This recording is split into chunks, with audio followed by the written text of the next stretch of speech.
Hi guys, how you doing today? Not badly. You? Excellent. Good to hear from you. Good to hear from you. So, first of all, I mean, it's such a fascinating time, especially just for Lincoln in general. I mean, we have his birthday, we have all these films coming out, and it's just great to see kind of him being explored in this way, and especially with a film like this, where you don't get to see usually a side to this kind of story like this. So, I was wondering if you could talk about your first initial kind of engagement with the script and like what really drew you to this.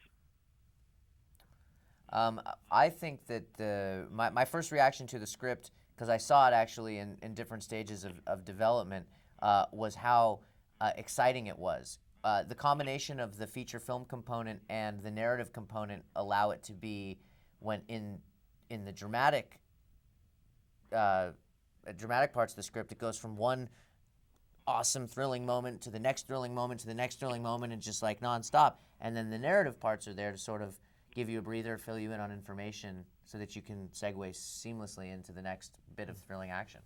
It's an incredibly detailed, historically accurate thriller.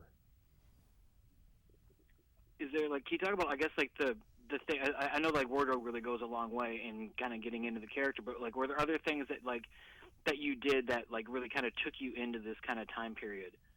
I mean, where we were. Yes, yes. I would say where we were was the thing that was most conducive to putting us in the period. We were. I walked and sat in the very same places that Lincoln walked and sat, and it was amazing. It was incredibly conducive. Is there anything you can say about, I guess, like were there specific things you did for the voice, and like were there specific coaching that you went through to kind of get that right tone of voice that Lincoln had? Well, for you. Well, I did not honestly know what Lincoln's voice would be until the moment I opened my yob to speak in front of the camera for the first time. I just hadn't settled on anything, and I was hoping that, you know, the place and the clothing and the just the environment would clue me in, and I did my very first take, and I turned and looked at Eric, and he gave me a thumbs up, and so I figured that's it. Yep. Nice. Is it, I mean, can you talk about, I guess, the it's kind of it must be a weird relation, like, to be on the set just like with you two. Is there anything that, like, is there any rapport that kind of had to be built, like, to play these kind of two opposing forces of nature? Now, I said to one of the first things I said to Jess was, okay, I'm playing Lincoln, you're playing John Wilkes Booth. If you need to, you know, if we need to be separate or something like that, let me know. And he's like, dude. He was like, dude. Yeah. You know. We became fast friends, and honestly, the only scene we had together was the scene where I'm shooting him in the back of the head. No. So I think that, you know, we all respected that moment and the gravity of that scene, and it was heavy and it was a weighty night, but the rest of it was, we were very serious about what we were doing, but we had a lot of fun. I mean, that's the whole point of this anyway. Nice. Is there any, it's odd too, because I mean, with a movie like this, we obviously know how it's going to end, but I mean, we don't know how it's leading up to that. I mean, do you think that that's one of the main reasons why people are going to be tuning in this Sunday is because they know what happened, they just don't know all the context behind that? Yeah, I think the history lessons in school and what's been chronicled about the event is incomplete, and it leaves people wanting more.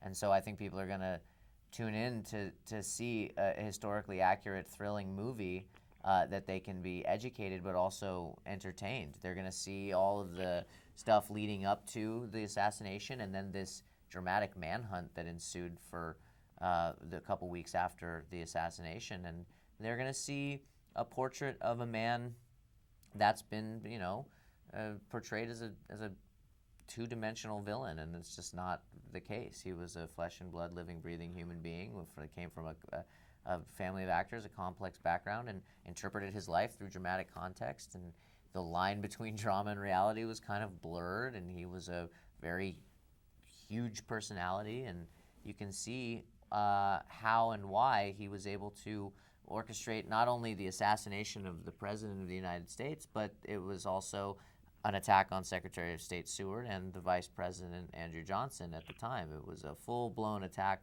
to decapitate the executive branch of the government. This couldn't be done by somebody who was just some, nut job, two-bit hack actor, madman villain guy. This was a guy who could accomplish things by means of persuasiveness. Excellent. Well, that's what I'll have. Thanks so much, guys. It was a pleasure talking to you. Pleasure. You too. Thanks, Brian.